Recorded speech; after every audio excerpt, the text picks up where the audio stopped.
Okay, great. So hi everyone. Me as Charla, I wanted to be there this morning, but yeah, so you know the weather sometimes changes the plans. So I am also in Húsavík, and I am going to tell you a little bit about what we're doing here regarding Skjálfandi Bay. My name is Huld and I live in Húsavík. I'm born and raised in Húsavík, moved away for 10 years and then came back. And I will also tell you a little bit about our organization Svífs, or Samtök Verndun í og við Skjálfanda. So we founded the organization in August 2021, and it was a joint interest in conservation, use, and planning of Skjálfandi Bay that was motivating us to do this.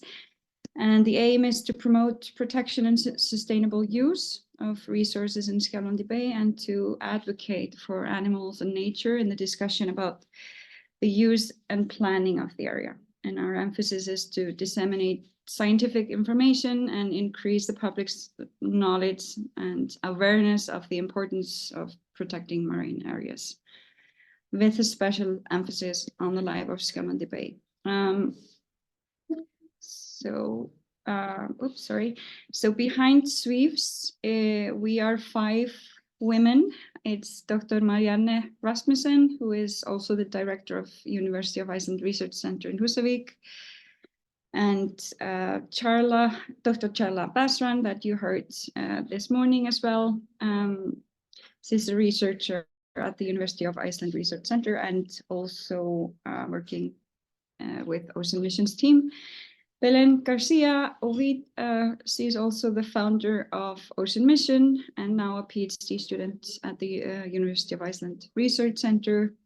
Me, myself, I'm also a former whale watching guide. I used to work in Skjálfandi Bay as a guide for 11 summers. So I've seen the changes and I've seen different eras of this, the whale watching and the nature watching, from being more kind of holistic approach where we are just observing in nature and up to what it is now with several companies, several boats going out at the same time, and etc. etc. And living in Húsavík, I also worked in the Whale Museum, so it's I really care about Skjálfandi Bay, and I'm also the founder and director of STEM Húsavík, that is a newly founded organization 2 years ago to empower the community through STEM education. And then Eva Björk is the director of Húsavík Whale Museum. From 2012 and probably even sooner, various people from the community have drawn attention to the importance of some kind of regulations or conservation in the context of Skjálfandi Bay. So there has, through the years, always been someone pointed out, like, we need something, we need regulations. It's a very dynamic area. There's various users of the bay, definitely. So there's always been this voice calling for some kind of action. And the current utilization of the bay is, for example, fisheries. There is mainly small-scale fisheries left in the bay. And then there are commercial vessels like cargo ships. We have the industrial area in Bakki. I don't know if you know how familiar you are with the area here, but there's import and export of both raw material and then products. And then we have also increased cruise ship traffic, and we also have increased interest in cruise ship traffic. So there are different interests at stake in Skjálfandi Bay.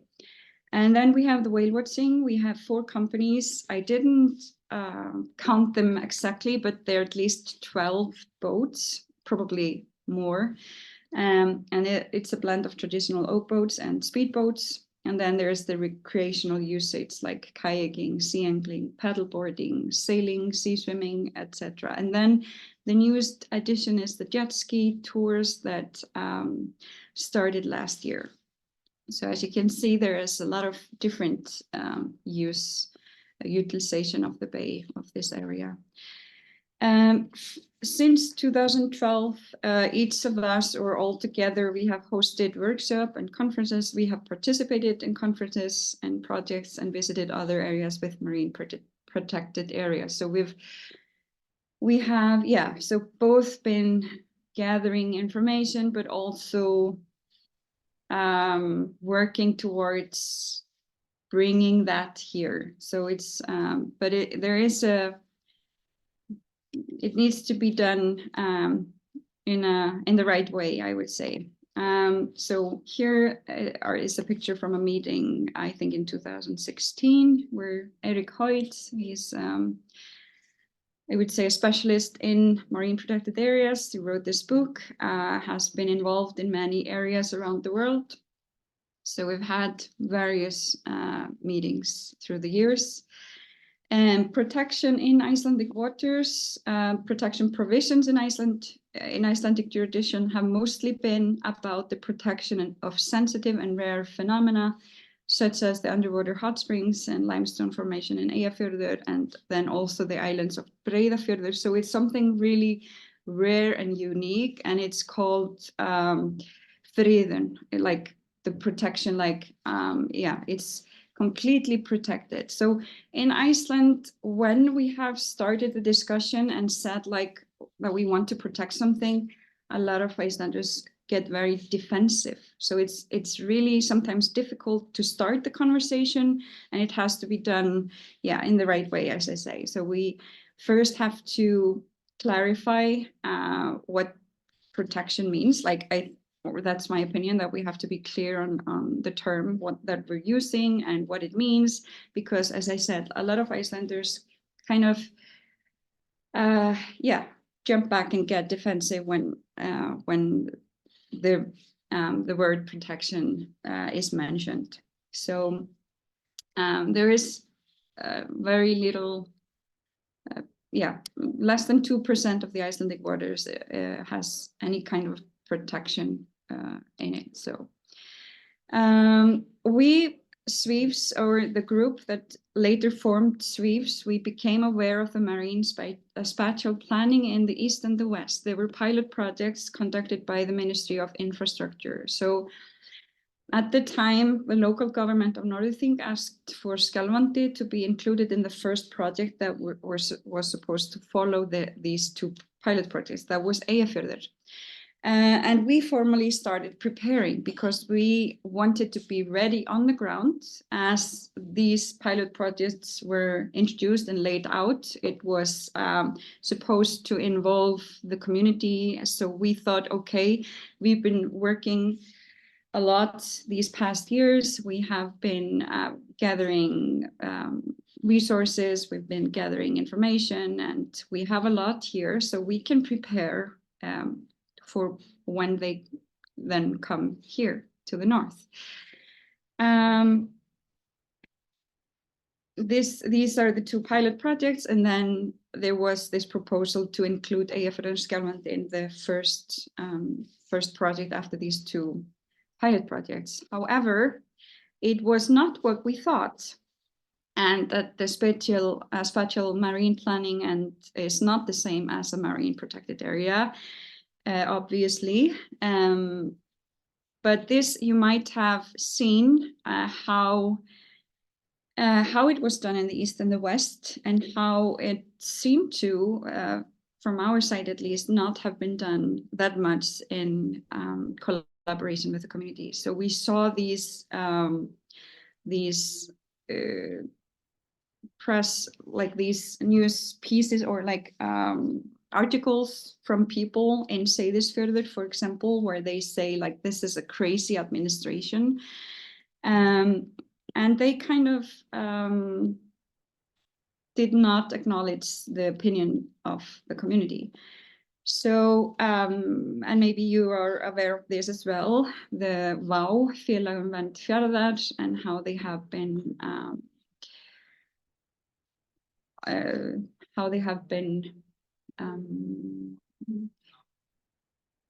I'm lacking the words in English. Yeah, like trying to get attention to this matter. So they've been online and hosting several meetings. So working with the community is key. And in the international context, Iceland is part of many agreements. The International Agreement for Biodiversity, which was adopted in 22, where it says effective conservation and management of at least 30% of land, rivers and lakes, coastal areas and oceans, with a focus on areas that play an important role for ecosystem and biodiversity by 2030. And so now it's 2024. So we have 6 years to go from 2% to 30%. So it's like, yeah, as you can see, we are way behind. We also signed this United Nations High Seas Treaty. You might have seen it on the news last year, and that's 30% of the high seas are supposed to be protected before 2030. In March last year, Svandís Svavarsdóttir, Minister of Food, Agriculture and Fisheries, she put together this Stýrihópur steering group around protection of oceans within the Icelandic jurisdiction that was supposed to be in accordance with the goals of the international agreement. So kind of like see where we're at and how we can connect to these international agreements, if I understand the steering group purpose correctly. And the group will review the management system for the protection and use of the ocean with focus on effective area protection in the ocean, areas of high conservation value, areas of ecological uniqueness, and areas in danger of being quickly demarcated are on a high focus. So Charla did tell you about the first Hope Spot. This the process started in 2021. It was started by Ocean Missions to nominate this area as a Hope Spot. And Hope Spots are special places that are scientifically identified as critical to the health of the ocean. So definitely this area of Skjálfandi Bay and Eyjafjörður, of course, and Grímsey, and of course, many more spots around the world. Every spot is important and must be protected, but yeah. This is just a little bit about Mission Blue. I will leave that slide because the time is clock is ticking. But the designation of this Hope Spot can be a stepping stone towards stronger legal marine protection and sustainable use of Iceland's ocean resources, preserving its natural wonders for future generations. So this can be one step towards this some kind of marine protected area. So what we have also been doing when we found out that this was not what we wanted, this planning process that was conducted by the in the infrastructure ministry, we have been having in-person meetings with different stakeholders in the community, as well as specialists in the field from here and from abroad. And we had an open meeting with local stakeholders in March 2023, and the meeting agreed on a statement regarding the first steps of proposing some kind of NPA in Skjálfandi. Then we have been meeting with the Minister of Environment last year, and then meeting and having meetings and introductions with the 3 municipalities around Skjálfandi to get support on our proposal.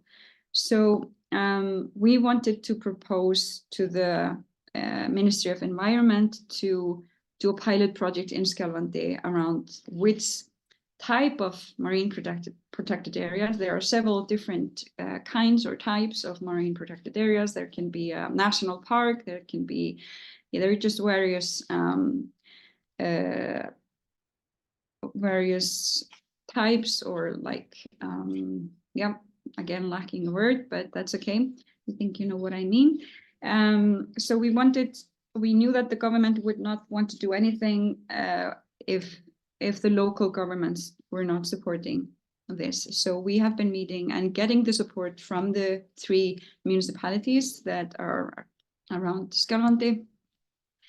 We met with Coast, that is a community of Aran Islands in Scotland, and they have 30 years of experience doing this similar kind of work that we're doing to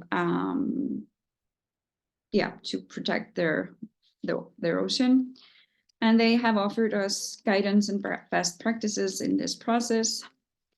So our next steps are proposing a pilot project to 3 ministries. This changed quite quickly now because of the changes in the government of Iceland, that only would happen in Iceland, and you know how it is in Iceland. But we were going to propose this to the Ministry of Agriculture, Environment, and the Prime Ministry, but now we're not sure how it will be received in the Prime Ministry. But we want to build on the work of the steering group formed by Svandís in 2023 that will be out in a report now, I think in April 24, a year later. We are hosting a seminar, a conservation about marine protection, the case of Skjálfandi Bay, now in May. And so using the opportunity to connect the community with local and national government, starting the discussion on a broader scale, like just to reach the local community and to connect and to have the discussion about the future of Skjálfandi Bay. So this seminar, Málþing, will be on May 2nd in Húsavík. You are very welcome if you are in the area. A special guest is the President of Iceland, who has expressed interest in this topic. We will have a presentation from Coast, the organization in Scotland. We will have a presentation from Eric Hoyt. They will be online. And we will have presentation from Svandís steering group. We will have introduction from Svíf, similar that you're seeing now. And then we will have panel discussion, including local and national government. There's a C instead of G there, and specialists. And yeah, so it's in Iceland, like I was watching the last talk about the beach cleanup, and I agree, there is a lot of there's a big work ahead just to kind of connect Icelanders, I think, to nature, to have them find the responsibility. Like you can, like when you think about conservation groups in Iceland, they're mainly built out of foreigners or like international people, and the beach cleanup as well. So I think that's a root problem that needs to be addressed. That is, the Icelanders are somehow looking the other way, or as you see, it's not a problem, we don't have that much, but it's not true actually. So there's a misconception or misunderstanding that needs to be, but it's, and of course the children are of course a good target group because they see it as it is. They don't have these they don't have any thoughts of it, but they just see it. But yeah, it's the public awareness that needs to be, we need to inform people in Iceland. So that's it, and I look forward to have some discussions after this session, or the end of the session. Thank you. Takk fyrir.